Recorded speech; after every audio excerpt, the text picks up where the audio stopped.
ओम शांति। आज 22 सितंबर 2021 के साकार मधुर महावाक्य हैं।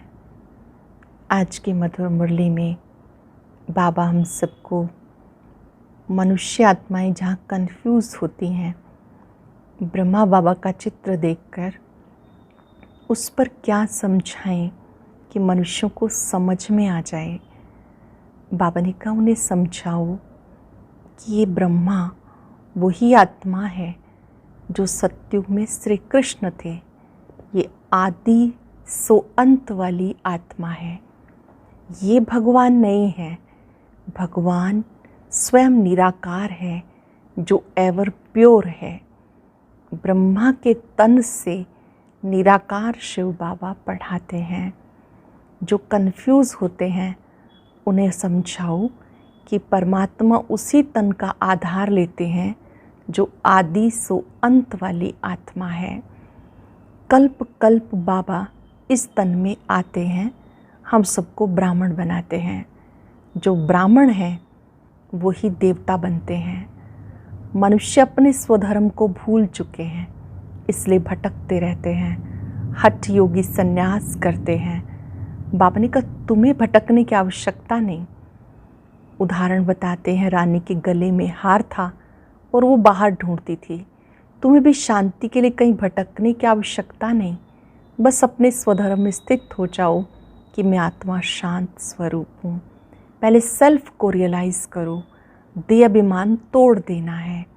मैं आत्मा हूँ, परम पिता का बच्चा हूँ, ये पहला पाठ पक्का करना है।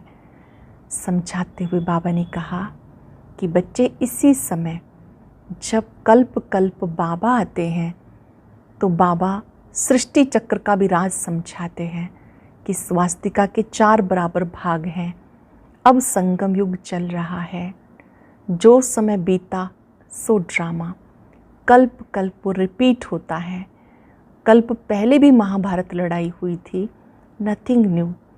चिंता ताकि कीजिए जो अनहोनी होए। कोई भी दृश्य देखकर आपको मुरझाना नहीं, उलझना नहीं।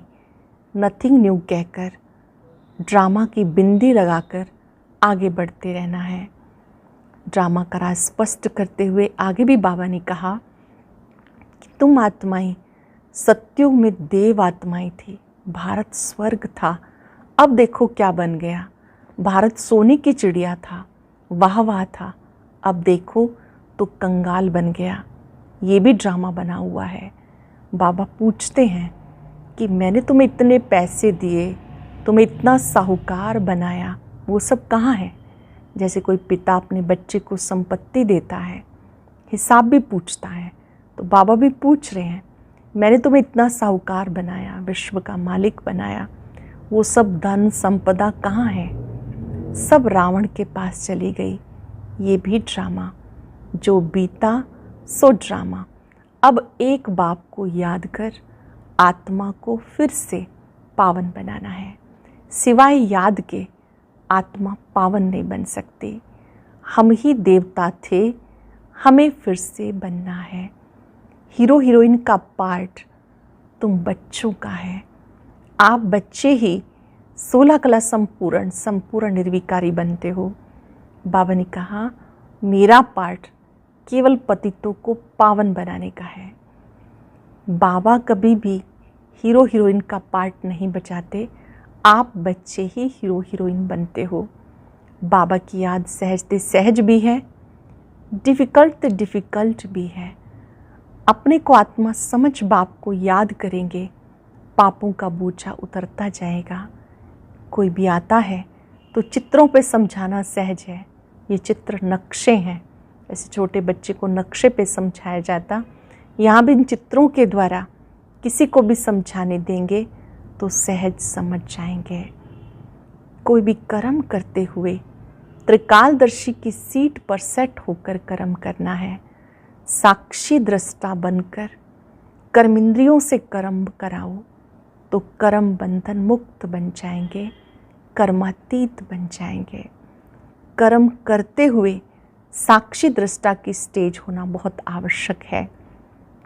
साथ साथ बाबा ने स्लोगन में बहुत अच्छी बात बताई कि महान संपत्तिवान कौन है, जो हद की इच्छाओं से अविद्या रखते हैं। हद की जिन्हें कोई इच्छा नहीं, वो महान संपत्तिवान है। आज अभ्यास करेंगे, मैं कर्म बंधन मुक्त आत्मा हूँ। हर दृश्य को साक्षी होकर देखेंगे। अब सुनते हैं मुरली विस्तार से। बाबा कहते, मीठे बच्चे, इस बेहद के ड्रामा में हीरो हीरोइन का पार्ट तुम्हारा है, बाप का नहीं। बाप के पास सिर्फ पतितों को पावन बनाने का हुनर है। इस बेहद के ड्रामा में हीरो हीरोइन का पार्ट तुम्हारा है, बाप का नहीं। बाप के पास सिर्फ पतितों को पावन बनाने का हुनर है। क्वेश्चन है, ब्रह्मा के चित्र को देख जो प्रश्न उठाते हैं, उन्हें कौन सा राज समझाना है। ब्रह्मा बाबा के चित्र को देखकर जो क्वेश्चन करते हैं, उन्हें कौन सा राज समझाना है। उन्हें समझाओ कि ये आदि सो अंत वाली आत्मा है। जो फर्स्ट प्रिंस श्री कृष्ण है, उनके लास्ट जन्म में बाबा आते हैं। ये पतित तन है, इन्हें ही पावन बनना है। ये कोई भगवान नहीं, भगवान तो एवर प्योर है। उसने इनके तन का आधार लिया है। भगवान जो एवर प्योर है, सदा पावन है, उन्होंने इस ब्रह्मा तन का आधार लिया है। गीता मुखड़ा देख ले प्राणी जरा दर्पण में। ओम शांति। बाप ने बच्चों को समझाया, शांति के लिए कोई बाहर दर दर धक्का नहीं खाना। जैसे हठयोगी सन्यासी समझते हैं, गृहस्थ व्यवहार में रहते शांति मिल नहीं सकती, शांति जंगल में मिलती है। परंतु बाबा समझाते, शांति वहाँ भी नहीं मिल सकती। इस पर एक कहानी व दृष्टांत सुनाते हैं। रानी के गले में हार पड़ा था, ढूंढती थी बाहर। ऐसे शांति तुम्हारे गले में पड़ी है, बाहर कहाँ ढूंढते हो। बाबा आकर समझाते, बच्चे तुम आत्मा का स्वधर्म है शांत। ये शरीर तुम्हारी कर्मेंद्रियां हैं, जिससे तुम्हें पार्ट बजाना पड़ता है। आत्मा तो अविनाशी है।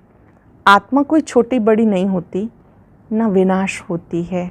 हाँ, आत्मा पतित बनती है, इनको ही पावन बनना होता। आत्मा को पहले किशोर शरीर मिलता, फिर युवा, फिर वृद्ध होता है। आत्मा तो है ही एक रस। पहले आत्मा को जानना होता। मैं आत्मा ही बैरिस्टर आदि बनता हूँ। इसको कहा जाता आत्म अभिमानी भव। बाबा समझाते, बच्चे तुम देह अभिमानी बन पड़े हो, इसलिए अपने को शरीर समझ लेते हो। ये भूल जाते हो कि मैं आत्मा हूँ, ये मेरा शरीर है। मूल बात भूल जाते हो, मैं आत्मा हूँ, ये मेरा शरीर है। तो अपने को रियलाइज़ करना है। 84 जन्म भी आत्मा लेती है। अब बाबा ने समझाया, जो ब्राह्मण बने वो ही देवता बनने वाले हैं। ऐसे भी नहीं सब 84 जन्म लेते हैं। कोई पहले आएगा, कोई 50-100 वर्ष के बाद भी आते रहेंगे। कोई के 80-82, कोई के कितने जन्म होंगे। मनुष्य 84 लाख जन्म कह देते। इससे भी सेटिस्फाई नहीं होते तो कह देते कण कण में भगवान है।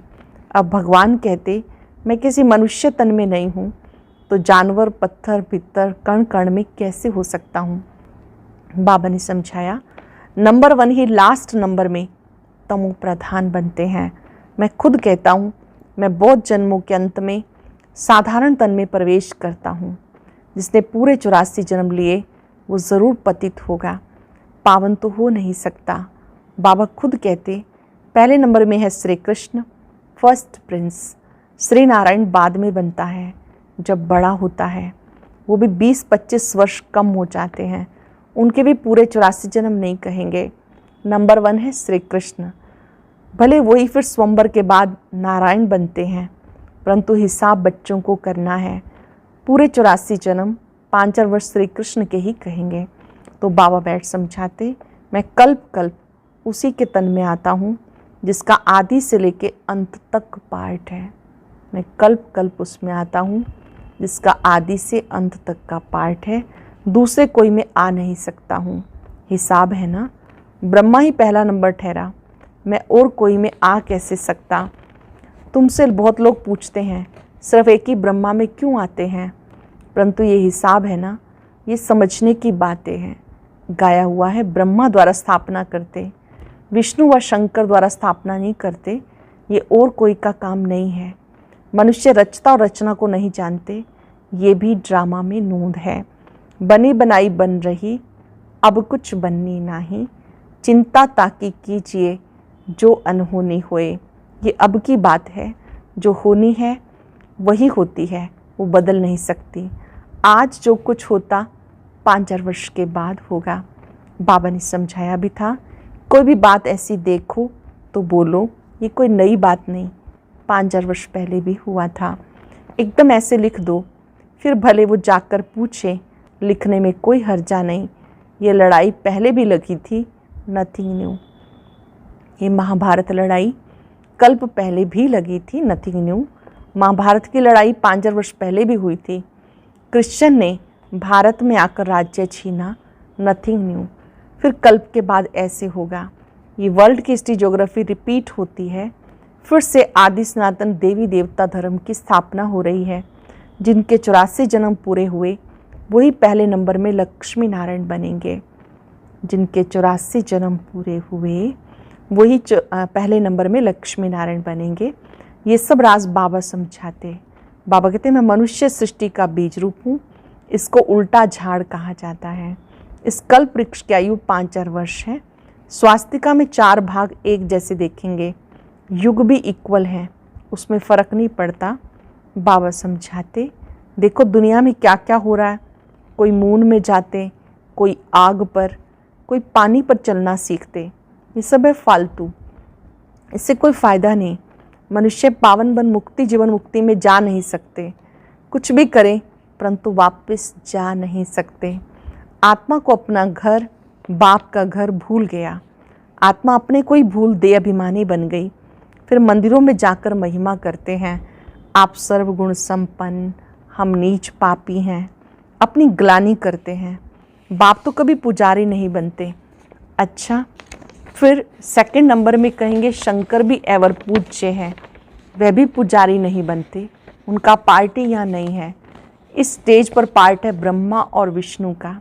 ब्रह्मा और विष्णु का क्या क्या पार्ट है ये दुनिया में किसी को पता नहीं। तो ये मूर्ति ब्रह्मा कह देते, अर्थ कुछ भी नहीं समझते। ये भी गाते ब्रह्मा द्वारा स्थापना, कौन करते हैं उनका चित्र ही नहीं। मुख से कहते हैं परंतु वो कहाँ है, शिव क्या चीज़ है वो भी नहीं जानते। आत्मा के लिए कहते हैं, भ्रिकुटी के बीच में चमकता जब सितारा, मैं आत्मा अविनाशी हूँ, शरीर विनाशी है। कितने शरीर लेते कुछ भी पता नहीं। मनुष्य कितने दुखी हैं, रड़ियाँ मारते रहते। ओ गॉड फादर, जब से दुख शुरू हुआ पुकारते आए। ये भी समझाया गया, भारत में जब रावण राज्य शुरू होता तो ऐसे नहीं और धर्मों में ही रावण राज्य हो गया, नहीं, उनको तो अपने समय पर सतो रजो तमो में आना है। हर एक धर्म को अपने समय पर सतो रजो तमो में आना है। ये कहानी सारी भारत पर है, वह तो बाई प्लॉट है। बाप बीच में ही आते हैं। भारत जब तमो प्रधान बन जाता, सारा झाड़ तमो प्रधान बन जाता। पुकारते हैं, बाबा आके हमें पावन बनाओ। बाबा आकर सच्ची सच्ची अमर कथा सुनाते। अब तुम्हारी बुद्धि में है, हम 84 जन्मों में कैसे आते हैं, हमने कैसे 84 जन्म लिए, वो बुद्धि में है। पहले अच्छा जन्म, फिर उतरते आएंगे। दुनिया की भी उतरती कला होती। मनुष्यों की बुद्धि सतो रजो तमो बनती। सतयुग से फिर थोड़ी थोड़ी उतरती कला शुरू हो जाती। चढ़ती कला, तेरे भाने सर्व का भला, सबका सदगति दाता एक बाप है। हर एक को सदगति देने वाला सदगति दाता एक बाप है। वो गुरु लोग सिर्फ शास्त्र सुनाते हैं, सुनते सुनते गिरते ही आए। बेहद का बाप आकर बच्चों से पूछते, मैं तुम्हें इतना साहूकार बना के गया, इतने हीरे जवाहरात के महल दे के गया, वो सब कहाँ गए। लौकिक बाप बच्चों को पैसे देते हैं, इन बच्चे पैसे बर्बाद कर देते। तो बाप बुला के पूछते हैं ना, तुमने इतने पैसे कहाँ बर्बाद किए। बच्चों के पास पैसे होने से उड़ाते बहुत हैं। बाप धर्मात्मा है, बच्चे विलायत में जाके लाखों रुपए उड़ाते। बाप कुछ कर नहीं सकता, बाप फारकती भी नहीं दे सकते। क्योंकि दादे की मिल्कियत है, परंतु अंदर जलते रहते हैं। बाप के मर जाने के बाद कोई कोई ऐसे गंदे बच्चे होते 12 मास में सारी मिल्कियत उड़ा देते हैं। वह हद की बातें, ये है बेहद की बात। बेहद का बाप कहते, तुम कितने धनवान थे, विश्व के मालिक थे, फिर कंगाल क्यों बन गए? इतना धन कहाँ गया? बच्चों से ही बाबा पूछते, भारत को इतना साहूकार बनाया, सब पैसे कहाँ गए? फिर बाबा बैठ समझाते, भक्ति में कितना खर्चा करते, शास्त्रों आदि के पिछाड़ी कितना खर्चा करते, माथा भी टेकते गए, टिप्पण भी घिसते चले गए। माथे के जो निशान हैं ये भी बाबा कहते घिसते चले गए, पैसे आदि सब कुछ गवा बैठे। ये है ड्रामा की नूंद। मैं तुम्हें साहूकार बनाता हूँ, रावण तुम्हें कंगाल बनाते हैं। भारतवासियों को ही बाबा समझाएंगे, भारत ही सोने की चिड़िया था, इतना धन था जो दूसरे धर्म वाले लूट कर ले गए। ख्याल तो करो भारत क्या था, ये भी ड्रामा बना हुआ है। भारत ही हेवन, भारत ही हेल बनता, अभी है नर्क। इसलिए बाबा ने सीढ़ी भी ऐसी बनवाई जो कोई भी समझे कि हम पतित हैं। छोटे छोटे बच्चों को भी चित्र पे समझाया जाता, नक्शे बिगर बच्चे क्या समझे। बाबा आकर पतित से पावन बनने की युक्ति बताते। चित्र जो हैं वो नक्शे हैं, इनसे समझाना सहज होता है। पतित से पावन बनने की युक्ति बाबा बताते। सहज से सहज भी है, डिफ़िकल्ट से डिफ़िकल्ट भी है। सत्युग में देही अभिमानी रहते, आत्मा समझती अब शरीर बड़ा हुआ, ये पुराना चोला छोड़ दूसरा लेना है। जैसे साक्षात्कार हो जाता, अब जाकर बच्चा बनना है। पुरानी खाल छोड़ नया लेते। यहाँ कोई मरता तो रोते भी हैं, बैंड बाजा भी ले आते। सत्युग में खुशी से एक शरीर छोड़ दूसरा लेते तो शादमाना बनाते। यहाँ कितना अफसोस करते हैं, यहाँ पर कितना रोते हैं, और सत्युग की दुनिया में कोई शरीर छोड़ते हैं तो खुशी खुशी मृत्यु को भी उत्सव की तरह से मनाते हैं। कोई मरता है तो कहते स्वर्ग पधारा, तो इसका मतलब नरक में था। अब तुम पुरुषार्थ कर रहे हो स्वर्गवासी बनने का। बाबा तुम्हें नरकवासी से स्वर्गवासी बनाने आए हैं। बाप आते ही हैं जीवन मुक्ति देने, रावण के बंधन से छुड़ाए जीवन मुक्त बनाते हैं। बाबा कहते हैं मैं कल्प कल्प आता हूँ, तुम्हें राजयोग सिखाता हूँ। कल्प ब्रह्मा के तन में आता हूँ, हर कल्प ब्रह्मा के तन में आता हूँ। तुम्हें ब्राह्मण जरूर बनना है, यज्ञ में ब्राह्मण जरूर चाहिए। यह है राजस्व अश्वमेध अविनाशी ज्ञान यज्ञ। इस रथ को स्वाहा करना है। अश्व इस शरीर को कहा जाता है, इस शरीर रूपी रथ को कहा जाता। राजस्व स्वराज्य के लिए ये सब अश्व इसमें स्वा होने हैं। आत्मा तो स्वा नहीं होगी, आत्मा हिसाब किताब चुकतू कर चली जाएंगी, फिर नए सिर सबका पाठ शुरू होगा। इसे कहते हैं हिस्ट्री ज्योग्राफी रिपीट। बाप आते ही हैं नई दुनिया स्थापन कर, पुरानी दुनिया खलास करने। ये एक ही महाभारत लड़ाई है जो शास्त्रों में गाई हुई है। तो समझाना चाहिए इस लड़ाई से स्वर्ग के द्वार खुलते हैं, इसलिए इनका शास्त्रों में गायन है। अच्छा, मीठे मीठे सिक्के लदे बच्चों प्रति माता पिता बाप दादा का याद प्यार, गुड मॉर्निंग। रूहानी बाप की रूहानी बच्चों को नमस्ते, रूहानी बच्चों की रूहानी बाप दादा को नमस्ते, गुड मॉर्निंग। शुक्रिया बाबा, शुक्रिया। धारणा के लिए सार। पहले पॉइंट है, बीती बातों का कभी चिंतन नहीं करना। जो बात बीत गई, नथिंग न्यू समझ भूल जाना है। इस राजस्व अश्वमेध यज्ञ में अपना तन मन धन सब स्वाहा कर सफल करना है। इस अंतिम जन्म में संपूर्ण पावन बनने की मेहनत करनी है।